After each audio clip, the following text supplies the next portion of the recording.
I'm Wayne Kramer, and we're here today talking about this footage we're seeing with. My name is Michael Davis, sometimes called Mike and MD, and sometimes called Miguel Dubois by my friend Dennis. Well, that would be me, Dennis Machine Gun Thompson. Sometimes they call me Denny Boy. Sometimes they call me Idiot. Sometimes they say, "Hey, you." But I play the drums. Michael, you play what? The bass? Michael played the bass. I was a bass player. This is all stuff from a long time ago. This is the area where we all moved in. We all first moved in together to Artist Workshop. This is the castle, but this is in the same area. We moved in down the street. Down the Across the street. alley, But yeah. this was our neighborhood Yeah. when we first all moved in together and made the commitment to go full blast.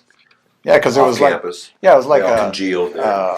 bohemian neighborhood where you could have long hair and you could play music loud and you could smoke reefer and it was nobody all- much cared. the alternative lifestyle, Yeah. where we sort of were gravitationally attracted to each other. There's the Minister Plamondon.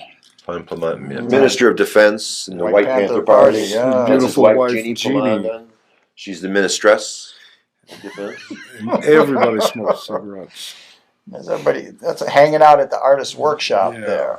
That's so Detroit, man, with all different kinds of people hanging together.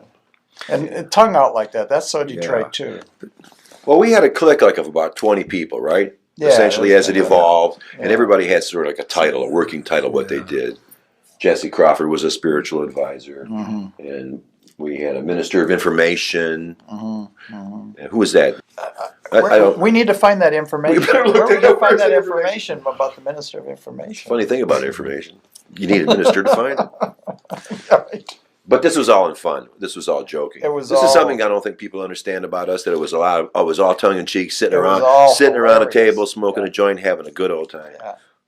We had a lot of good times at the artist workshop. We had this. Remember the big round table we had, that big long table. And we all be pounding, playing drums like a bunch of Aborigines high on peyote. Where the photograph of us was taken with the upside down American flag.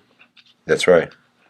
Oh, yeah, that's that famous photograph that's in the first album where everyone asked, "Did you actually pin that red White Panther button into your chest?" I said, "Hell yes, man." It was taped. And when we first played that place, the Artist Workshop, John Sinclair's wife Lenny pulled the plug out on us. I remember that. You play too loud. You play too loud. We were definitely the rebel They used to roust rebel us. element Yeah. of the city. This was we had a lot of attention from law enforcement. Spotlights in the windows. All that. Spot checks in the practice room, upsetting our rehearsals so they could come in and make sure we weren't starting a revolution right there. Maybe it was some of the press we were getting, some of the early press that we got. But the parents would read about this MC5 band and what it was doing with the kids, and this talk of sex, drugs, and rock and roll. That the fear factor started was originated. Send a posse to get us. This is a gig we played on Belle Isle in Detroit. It was called the Love Inn, and it happened on my birthday in 1967, April 30th.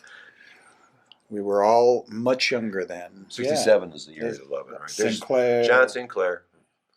Oh, he's got his third eye. That's one of those little stamped third eyes you buy, and it's got LSD in it. It's like a patch before it's time. We don't know that guy. Can you feel the love, Mike? I feel the love, I can baby. feel the love. And we were selected somehow or another to play at this event. It was very early in our existence. MC5, we used to play this kind of stuff all the time. It really, anyone give us half a chance, we'd show up and play. This was at the beginning of the hippie movement in Detroit. Yeah, I wasn't quite a hippie then, was I? No. No, you were still I was a college boy. you were a college student. And yes. you guys actually stopped me from going to college. You said you either quit that Wayne State business or you join this band or go back to school. Yes, we corrupted you totally. And we Absolutely. diverted you from your That's right. You- You did that. And the first time I actually got high, and I really finally got the Jimi Hendrix experience. I took some good LSD, and I played with a broom for about 5 or 6 hours, over and over and over again.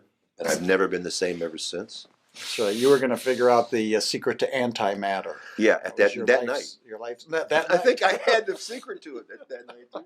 I since forgot. It was only 38 years ago. Look who's that. That was One of Detroit's police. finest. One of Detroit's scoping out the situation. Okay, I want a squad over here on. Police. Yep, and we put somebody behind the grassy knoll over there. That's Honky. wow. That's Barbara House. Honky. Honky. Yeah. And there's Rob Tyner, our man. With his Adjusting that's the our sound. really great PA system. That was our folks. high tech. Yeah. That was state of the art in those days. Whoa. Michael, look at you, how high your bass was. Yeah. Love it. Hi, Rob. How you doing? Look at that. Look at this. Goodness. Oh, This Like is a like straight out of schoolboy. high you school. had a Fender dual shoulder. Well, I graduated in '66, and I'd be 18 years old then. That's right. Yeah, You were 19. too. You were a year Yeah. older, right? You're a year older than me. I used to be, but This now is I'm the one of same our age. first gigs. This is one of the This What's I the just, SE stand for? I don't know. Southeast? Southeast. I don't know. SC. What tunes were we doing right then, Wayne? Help me out. Man, I remember we did Dennis, looking at you. man. That Oh, I day. looked really young and Dang. innocent. What happened? Oh my God. Art and music were a big part of the counterculture. Well, the movement was toward expression. Oh, no. It was toward expression, self-expression, self-determination, freedom, and peace and love. That was what the hippie. That's the hippies. That's the code, as opposed to violent, Death, destruction, like murder, as opposed to right bombing, killing, maiming, conspiracy, stampeding, ethnic cleansing, ethnic cleansing, blondes. Blondes were an important racial part. profiling. The blondes were crucial. And at this point in everything, it was very non-confrontational. Right. It was about this kind of recognizing the beautiful things. Right. Everything beautiful in its way. Yeah, like Right. Everything's like my man cool. here. We're going to do He's music cool. and art. We love this. The trees are great. Everybody's beautiful. There's no confrontational thing. Right. It hadn't evolved into You wanted to anything. stay yet. away from It that. was embryonic at that time, and it was wide open. Oh, Yeah, the cat's look at beautiful. the The kitty's beautiful. The girl's beautiful. The teeth are beautiful. Life is beautiful. Freedom Glasses is are beautiful. beautiful. You know, it's like John that. Sinclair's John, beautiful. yeah. You know, Absolutely. we're going to do music now, and everything's just great. These In the guys, beginning. they're trying to hug the uppermost top of the tree because this is a Nice. loving. They're loving the trees. Trouble is getting back down out of the tree. You wanted to A dream catcher. That's a dream catcher, yes. Yeah. So It's to these, catch these the were bad popular vibes. in the 60s. You had to catch bad vibes back in those days when you had love-ins. Right. I think that's Steve McKay, isn't it? Who on sax? Remember the sax player that he Yes. played with the Stooges? yeah, He really got into the free jazz thing. yeah. I think is that him? Or? I don't know. I don't know. didn't look It at doesn't matter. It's a tenor saxophone. Yeah. Frank Bach. Hey, Frank Bach. That's Frank Bach from the a brother band. Wasn't he a minister of something in the White Panthers? Was Jerry Junkins? Yes. That was he was the original hippie of That was Detroit. it. He was, and he was He the looks first good. hippie that was in the Life magazine. Yeah. I was shocked That at the length of his photograph. hair. I was shocked by him, period. he was a good guy. Yeah, he He was was. funny. He was. He was an artist too. He's probably still around. One of the original hippies. See, it's getting dark now. That's when the riots started, because the police wanted to shut this thing down, and they did a sweep through the crowd, and it was like the cavalry was attacking, and all the kids would run away, and everybody was laughing like it was a game. Then the police would regroup, and they'd charge in again. But after a while, like as they started playing polo from horseback with people's heads. Mm-hmm. But this differentiated from when we were in Chicago, because in Chicago, the kids in the back of the at Lincoln Park, weren't they throwing rocks and bottles at the police? But here, the kids throwing rocks and bottles at the police. No, This is a everybody was police just riot. trying to get out of there. That was It was the just thing. fear Yeah, and this scare. was a Everybody was police trying to riot. Scattered them, get them out of here, get Yeah. off the damn island. And you it's over couldn't get with. off the island. That was, why it was like a Custer's horror last show. stand, Yeah, right. you couldn't get away, and Yeah. and I mean, And that's us getting away right there. Do you remember what the press angle is on after that riot from the Yeah, media? love in turns to hate. Yep.